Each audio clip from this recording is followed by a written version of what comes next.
Hi everybody, welcome back to Sheri Proof. Thank you so much for joining me today. I hope that you have been enjoying the content, and thank you guys so much for all the support that you've been giving me. I really appreciate it, and all the feedback. I definitely look forward to it. So keep the comments going and the DMs and all of that. I really do enjoy it, and I thank you so much for the ideas. Today's video, I want to share with you a couple of things that I have been doing different in my skincare routine. And it's not like I just recently started some of these, but just the other day I was having a thought while I was doing something. I'm like, I don't think I've probably shared some of these things. So I want to take the opportunity to just share a couple bits and pieces of things that I have changed over time in terms of my skincare routine, and maybe these tips might help you. And you guys could let me know as well, what have you changed in terms of the things that you used to do?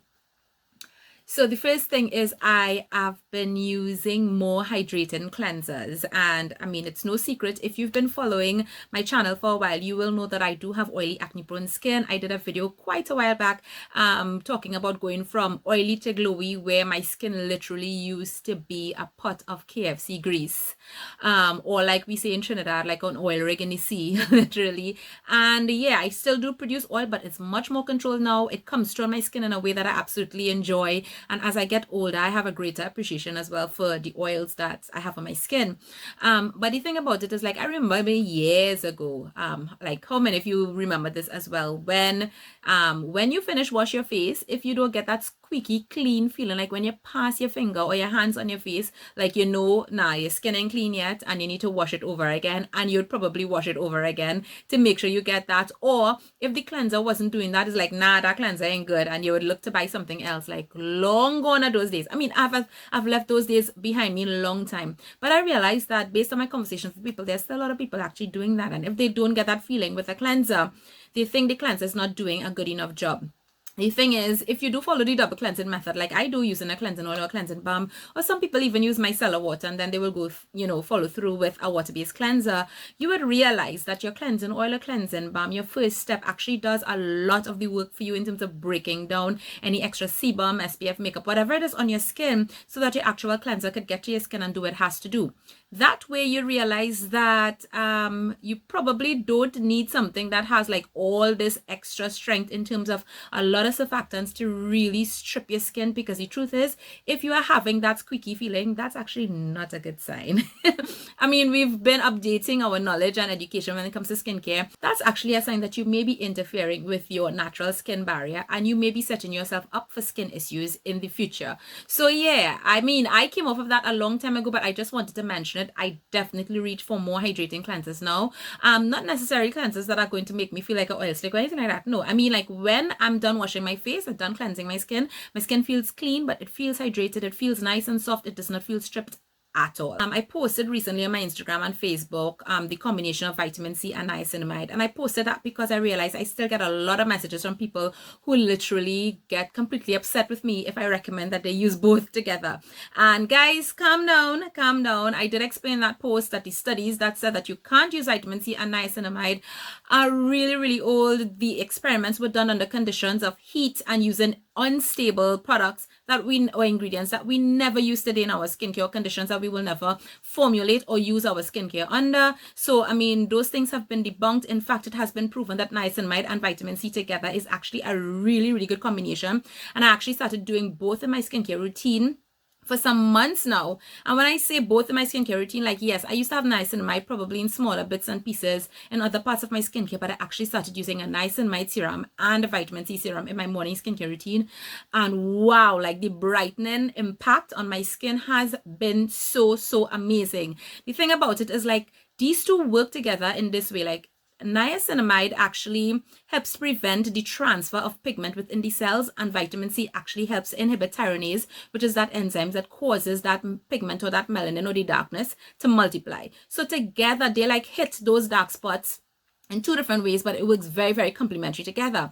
Now the thing about it is, like, a lot of people say, so Sheri, which one do you do first? And I actually used to do my vitamin C first, and a couple months ago, I think I was watching a video, and I can't remember which dermatologist. I think I will list it. If I find it, I will look for the video and I will list it again on the screen. But they did mention that you could actually try doing niacinamide before vitamin C. And that was a little bit strange to me, but I said, you know what, I will try it. And guys, no joke, I don't know if she did it or she made recommendation based on science or anything like that. But since I started doing my niacinamide first and then apply my vitamin C, like, whew, like I felt like I saw better results with that combination. If you have not tried it, try it. Or let me know, do you do your vitamin C first or your niacinamide after? And yeah, I mean, it doesn't really matter. I go between vitamin C derivative serums and vitamin C in terms of L-ascorbic, and I use both at niacinamide without a problem. Now, let me just say this. If you do have sensitive skin, niacinamide perhaps, brings issues for you, or vitamin C, then it's completely fine to use them at different parts of your skincare routine. That's completely fine. But if you don't have issues with sensitivity when it comes to that, go right ahead and thank me later. The third thing that I've been doing now recently, I did a video on the skincare sandwich, right? And I talked about using mists and so on in between. But I have not generally been a mist person.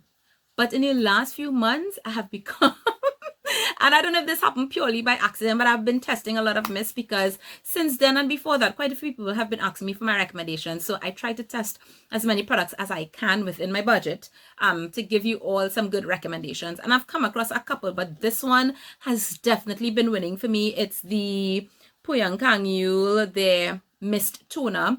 And this is like a real no frills type of mist, but it has been doing something different, especially in my morning skincare routine. So what tends to happen is I am not just using this for the properties. Now, this is full of the Japonica coptis extract that I mentioned in my last video, which is really good for helping your skin balance sebum and oil and moisture, but also for being very calming and cooling on the skin. So especially for people with irritated skin or troubled skin, this is a really, really nice product to have, or a nice ingredient to have. And that's primarily, like, this is more than 90% I think of that extract inside here. It's really, really nice.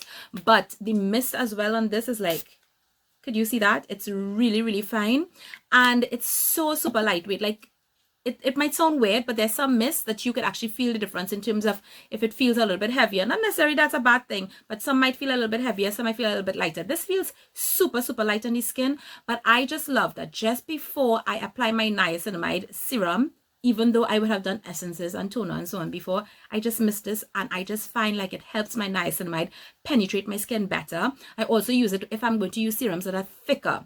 So I don't know what it does. I really don't know. So this has been like the combination I've been using in the mornings. So the Puyang Kangyu Mist Toner, this, because the Baha Niacinamide Serum, fabulous. Yeah, I have been doing it. And then I will put on my vitamin C serum. The next thing that I have been doing differently in my skincare routine is I have been using salicylic acid, or BHAs, every single day. And let me just tell you why. So when I did my video on how I manage my acne prone skin, I told you guys especially that I would use my salicylic acid and make sure I alternate that with retinol, especially in the last 2 weeks of my menstrual cycle, because that's the time when, you know, there'll be extra sebum in the skin, the buildup and so on, and I'll be more prone to breakouts just before my period. That combination has been literally bulletproof for me. I barely get breakouts. I mean, I do get some once in a while. Primarily, it would have been like last year, I would have gotten breakouts of mass acne. Or, for example, if my daughter's hair touches my face because I use certain oils in her hair and so on, and she loves to just rub her hair on my face for her comfort, you know, and I may end up getting a breakout, but very, very rarely. Like, that combination of salicylic and retinol has been working for me amazingly. The thing is, like, I love using the Costepaha salicylic serum, and I use that primarily in my breakouts. Now, recently I was having a conversation some weeks ago with people with regards to sebaceous filaments, because this is sebaceous filaments and blackheads is something that a lot of people confuse. So you all know that we get this buildup of this kind of white stuff or gunk around, especially our nose in this area. You see it a lot. And for some people, it can be blackheads. So if you actually do see black pinholes kind of thing on your nose, it's probably blackheads. But for a lot of people, if you really look at it, it may be looking like a kind of creamish, grayish, whitish kind of substance. Those are not actually blackheads. Those are sebaceous filaments, and those are actually necessary for the way your skin operates. So the sebaceous glands in our skin actually produce these things to kind of help oil and moisture, you know, coat and go between our skin from the lower levels to the, you know, top levels of the skin in terms of the surface of the skin. But if you are oily like me, what happens is that we tend to build that up a little bit faster than regular people. Now, there are many ways that you can use, you could kind of control that. I shouldn't say many ways, I should say a cocktail of things that you should. What I used to be doing in years gone by, like as soon as I see that, I will just try to get them out because it could be so annoying.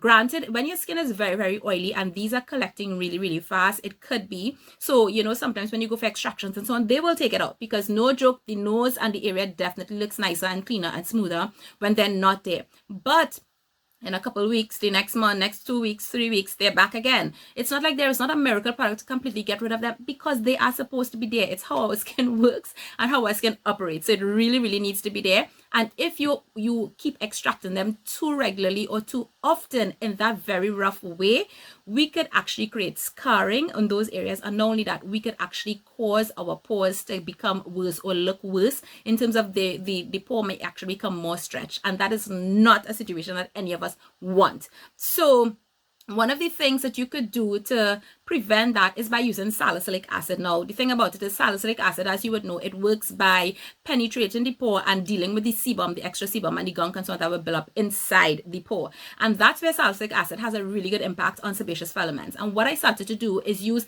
a lower strength salicylic acid in my morning skincare routine much more often. In fact, I started to do it every single day and I saw a drastic reduction over a period of 2 to 3 months in terms of how quickly my sebaceous filaments build up and how bad they were. I don't interfere with them. I probably, if I'm going to extract them, I will do it once a month, if so much, but I completely leave them. And in fact, they don't look half as bad as they used to in terms of, you know, the visual look of it kind of thing.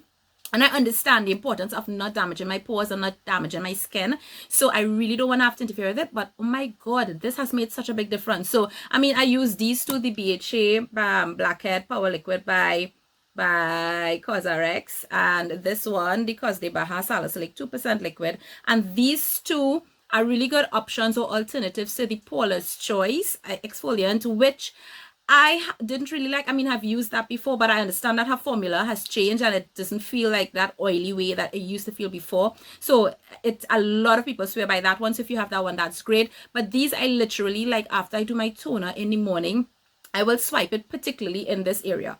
I will do it around my nose, and which is where I will tend to have that build up, and I will continue with my essences and all my serums and so on. It has been making such a big difference. So guys, I realize that I do have some more things that I want to share with you in terms of the things that I have changed in terms of my skincare routine recently. And I will do that in the next video. So look forward to part 2. Definitely comment down below some of the things that you may have been doing differently compared to what you was doing before and how it has changed your skincare game. I'll see you guys in another video. Bye.